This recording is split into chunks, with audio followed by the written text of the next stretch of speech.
I think one of the most talked about scenes in the film, which is the Paul Bettany, Eddie Marsan sit down, if you like, in the kitchen, which is just an incredible. I mean, what you were talking about earlier, and how with this film, it was more about directing actors and the performance element. I mean, that scene for me is just such a great textbook example of just like two actors having at it, acting, and it's all just about their performance. And I was just curious, like, what do you remember about, what was that scene like to shoot? What was the experience like on that day? This was over 20 years ago, so you got to kind of excuse my memory a little bit. But what I do remember is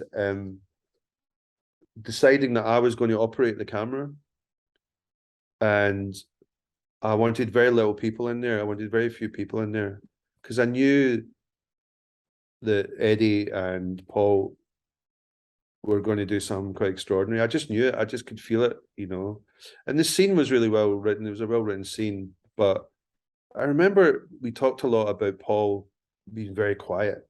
And that's so scary when somebody's so... I mean, I was talking about that before, That scene would have been totally wasted if he went in like a barking dog, come on, that's what a lot of those gangster films are, and it's all like, oh, I'll fucking kill you, I'll chip you, fucker. And it's like, all that stuff. But this was more about, even at one point during that scene, I remember he calms Eddie down. He calms Eddie's like, all right, Eddie, stop. It's all right, it's all right, it's all right.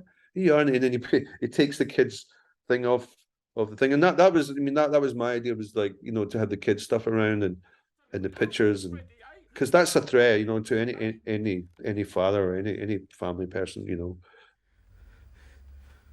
I love that smell. Do you like that smell? That kiddie smell. It's lovely. Kids, eh? Be the fucking death of you.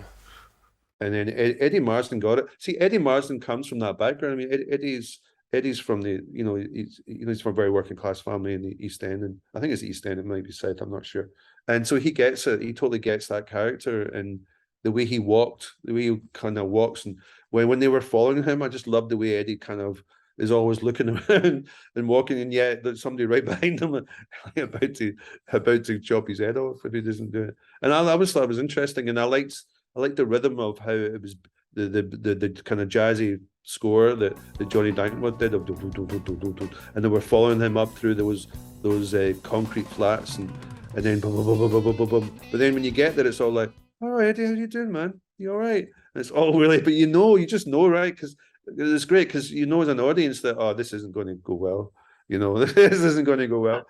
And yet the way that Paul doesn't jump out of the traps quick, he just really slow.